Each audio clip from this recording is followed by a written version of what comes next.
Malas noticias para la economía de Estados Unidos se reporta el día de hoy, porque bueno, salió el dato de la inflación que se registró este mes o el mes pasado, y la verdad es que contrario a lo que esperaban los economistas y los banqueros de que se iba a moderar bastante la inflación, incluso algunos pronosticaban que iba a bajar medio punto la inflación en el mes de agosto. Lo cierto es que no fue así. Se reportó incluso que volvió a subir la inflación apenas un 0.1%, pero aún así llegando a una tasa interanual de 8.3%, con lo cual esto significa que la inflación todavía no se frena en Estados Unidos y menos empezó a bajar y a descender. Y esto provoca y presiona que la Fed empiece a subir las tasas de interés, algo que no quiere hacer la Fed porque sabe que haciendo esto va a provocar pues que haya una mayor recesión y bueno, haya un menor dinamismo en la economía. Tiene un buen rato que la Fed mantiene la tasa de interés cercana al 0% y bueno, con este dato de inflación no va a tener de otra. Esto provocó que en todas las bolsas de valores en Estados Unidos empezaran, bueno, a caerse finalmente, ante el hecho de que se dan cuenta de que el problema económico estadounidense no se ha solucionado, a pesar de que, ojo, ha bajado la inflación energética, ha bajado la gasolina en Estados Unidos, pero esto es más coyuntural, porque tiene mucho que ver con la masiva impresión de dólares que se registró desde que arrancó la pandemia y que la verdad es que no se ha frenado. Bueno, esto más nos va a contar Aaron Díaz. Aaron, ¿qué tal? ¿Cómo estás? Buenas tardes. Hola, ¿qué tal, Nacho? ¿Qué tal, amigos y amigas? Bienvenidos a un video más. Y en este video vamos a ver cómo es una pésima noticia la que se acaba de dar hoy para la economía de los Estados Unidos. Y es que la Reserva Federal tiene la intención de bajar la inflación pese a lo que pese. Ellos tienen dos normativas. La Reserva Federal es el Banco de los Estados Unidos y tienen dos normativas por ley. Una, mantener los precios estables, que ojo, no está sucediendo actualmente porque los precios con la inflación han estado fluctuando de manera bastante volátil. Y la segunda enmienda que tienen que realizar es que no se dispare el desempleo. Cosas que si eres un economista sabes que generalmente es un tira y afloja. Si se va mucho la inflación hacia arriba, generalmente el desempleo se va hacia abajo. Y por el lado contrario, si el desempleo empieza a subir, la inflación tiende a bajar. Entonces, en estos momentos, donde la inflación es demasiado alta, la Reserva Federal está viendo todas las herramientas que tiene a su disposición sin realmente poder hacer mucho para intentar corregir el problema de la inflación. Y la mala noticia para la Reserva Federal es que apenas el día de ayer se estaba dando la expectativa de inflación del consumidor en Estados Unidos. ¿Qué significa esto para el que no entienda muy bien qué es esto de la expectativa de inflación? Cuando hablamos de inflación, hablamos de un precio alto, pero que ya pasó, porque ya lo compraste, entonces quedó en el pasado. Cuando hablamos de expectativa de inflación, es cuando te preguntan ¿cuánto crees que va a estar la inflación el día de mañana? O sea, es algo que todavía no ha sucedido, pero tú crees y actúas en base a esta expectativa de inflación. Es algo que tienen los neoliberales en lo que ellos creen, pero en la práctica, siendo yo un economista austriaco, les diría que esto no sirve de nada. Y tan no sirve de nada que se lo está demostrando el mismo mercado. Porque se estaba dando esta noticia, que las expectativas de inflación de los consumidores en los Estados Unidos estaba tocando mínimos de 2 años. O sea, ya estaba en punto tan bajo como cuando empezó la pandemia. La gente no creía que los precios se iban a empezar a subir. O sea, ya que estaba creyendo que ya se había terminado la inflación. Y malas noticias porque el día de hoy se da a conocer la inflación en los Estados Unidos de manera oficial. En términos interanuales, la inflación tuvo una desaceleración. Y es que está tocando 8.3% con respecto al año pasado. El problema es que en términos mensuales sí aumentó 0.1% en el mes de agosto. ¿Por qué es tan peligroso todo esto que les estoy diciendo? Porque la Reserva Federal ahorita se ha venido subiendo las tasas de interés que se cobran entre los bancos cuando se crea un préstamo, y eso termina haciendo que si tú quieres ir a sacar un crédito, un préstamo o utilizas una tarjeta de crédito allá en Estados Unidos, pues ahora te van a cobrar más intereses, te va a salir más caro poder financiar la deuda. Eso es lo que significa en términos prácticos. Y esto es muy malo porque también, además de que las personas piden préstamos, también lo hacen las empresas. Empresas que si no logran obtener un interés mayor al interés que te está cobrando el banco, van a empezar a quebrar. Y eso es algo muy peligroso. Pero es la forma en que la Fed puede aumentar el desempleo. Porque como te dije al principio, si aumenta el desempleo, se baja la inflación. Porque hay menos gente trabajando, por lo tanto hay menos gente ganando y por lo tanto hay menos gente gastando. Entonces es la intención de la Reserva Federal, empezar a purgar a los negocios que no sean rentables. Y del lado de los inversionistas, pues obviamente no quieren que la Reserva Federal suba las tasas de interés porque el dinero no fluctúa dentro de la economía de una manera más ágil. Ellos quisieran, los inversionistas, que bajen las tasas de interés, inclusive hasta en negativo, porque así la inflación haría que se suban los precios de todos los activos como las acciones, las casas, el oro, todo lo que tenga que ver en contra del dólar. Y al momento de que se está dando esa noticia de la inflación, pues todo esto se está cayendo. Hace que el dólar sea más valioso, lo endurece, por así decirlo. Y otro aspecto que también hay que encender las alarmas es que una de las métricas que la Reserva Federal tiene que estar leyendo para saber si la inflación va bajando es la inflación núcleo. ¿Qué significa esto de inflación núcleo? Bueno, la inflación normal, en teoría, toma en cuenta todos los gastos de una persona que tiene que vivir el día a día para sobrevivir.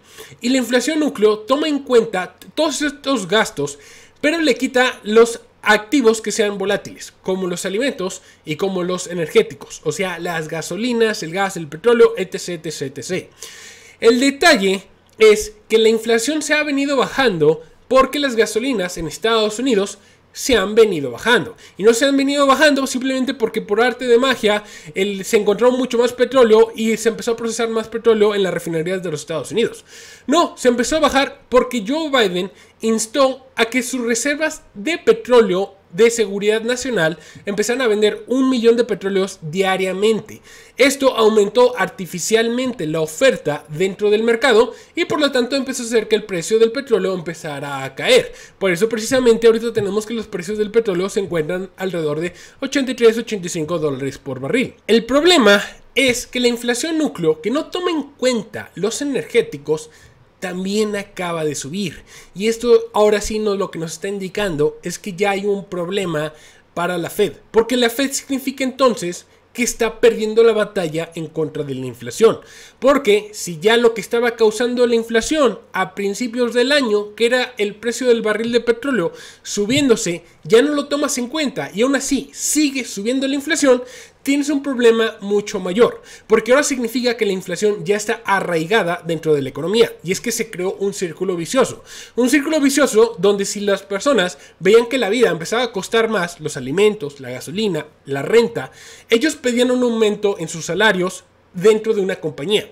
Si las compañías le daban el aumento a las personas para que pudieran costearse la vida, esas compañías tenían que también aumentar los precios para poderle cubrir estos nuevos gastos, lo que empezaba a crear un círculo vicioso donde las compañías iban aumentando, y esto es sumamente grave porque empieza a crear mayor inflación, y esto es lo que parece que se está dando actualmente en los Estados Unidos. Ya empezó a haber una inflación que no paró porque los precios de los energéticos cayeron. Entonces la solución para la Fed va a ser tener que tumbar la economía, creando una recesión económica mucho más fuerte para aumentar el desempleo y bajar la inflación.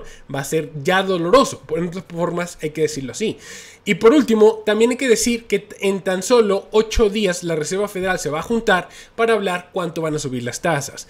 Y se supone, ya en teoría, que la van a subir 0.75%, aunque gracias a esta información que se dio el día de hoy, ya se tiene el escenario también contemplado donde lo suben un 1%, lo cual es bastante grave porque nunca, después de que Estados Unidos se retiró del patrón oro, han subido las tasas de interés en un periodo anterior y no han causado una recesión. Ahorita voy a enseñarles las gráficas para que vean cómo se ve esto. Entonces, actualmente tenemos la inflación en 8.3. La inflación mensual sube un 0.1% en el mes de agosto.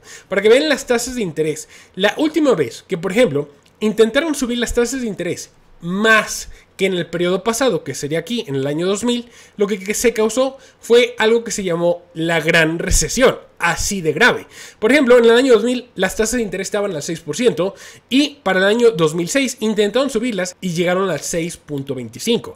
Entonces me vas a decir, Aarón, ¿y en cuánto está ahorita? ¿Y en cuánto estuvo en el ciclo pasado? En el ciclo pasado se encontró, lo lograron subir hasta 3%. 0% y se les empezó a caer la economía, tuvieron que bajarlas, llegó la pandemia, tuvieron que bajarlas a 0. Pues actualmente las tasas de interés se encuentran en 2.5%. O sea que estamos a 0.5% de llegar al límite que en el ciclo pasado empezó a hacer que se cayera la economía. Y te están diciendo que lo van a subir 0.75. O sea, estamos hablando que estaría en 3.25. Y de nuevo, si nos remontamos a ver qué es lo que pasó cuando lo subieron tan solo 0.25% más que en el ciclo pasado, tuvimos la gran recesión y estuvimos a 30 minutos de que Estados Unidos se fuera a la bancarrota de manera oficial. Bueno, y todo esto lo único que causó en los mercados fue un mega terremoto donde simplemente todo se cayó. Todas las bolsas se cayeron, todas, porque todo el mundo se empezó a ir a refugiar al dólar. Como te dije, el dólar se va a endurecer o se va a fortalecer. Y eso es lo que pasó actualmente. Todo el mundo se empezó a ir al dólar, se cayeron las bolsas en Estados Unidos hasta casi un 4%, mientras que en Europa se cayeron cerca de un 2%. Y ni siquiera podemos ver todavía a Asia, porque Asia está cerrado actualmente. Pero no solamente fueron las bolsas, también en el mercado Forex de las divisas, también las divisas se cayeron. El euro ya estaba retomando tendencia alcista, ya había recuperado el terreno de $1.01 y de nuevo se rompe la barrera, se cae y ya está en 99 centavos nuevamente. Lo mismo con la libra esterlina, el peso mexicano también le sufrió. En sí, realmente el dólar acaba de subir y de hecho en su índice de fortaleza está llegando nuevamente a un punto máximo. Si lo vemos a 10 años, por ejemplo, estamos en el punto más alto donde ha estado el dólar. Si lo vamos a 25 años, pues la última vez que el dólar estuvo así de fuerte fue precisamente en la recesión del año 2000. Aquí estaba el dólar. Entonces esto lo que va a causar va a ser que para todas las personas sea mucho más caro importar desde el extranjero, mientras que para los Estados Unidos van a empezar a tener una recesión económica dentro de su país, porque no mucha gente va a querer comprar de los Estados Unidos tampoco al momento de ser tan caro. Y por último, las criptomonedas también se cayeron todas. El Bitcoin se cayó cerca de un 7%, Ethereum cerca de un 5%, y bueno, así, esas son las más grandes. Todo se cayó el día de hoy gracias a que la inflación, al momento de que ha aumentado, la Reserva Federal se va a ver forzada a crear una recesión económica, ya no hay de otra, para así aumente el desempleo y se baje la inflación. Espero que el video les haya gustado, espero que no los haya mareado, espero que le hayan encontrado interesante, porque esos temas son sumamente interesantes y si a ti te gustan, yo los analizo todos los días a través de mi canal de YouTube BitVenue. Así que si te gustan, por favor sígueme también allá. También deja tu like, deja tus comentarios, comparte estos videos para que les lleguemos a más personas. Yo los veo el día de mañana, cuídense mucho, bye.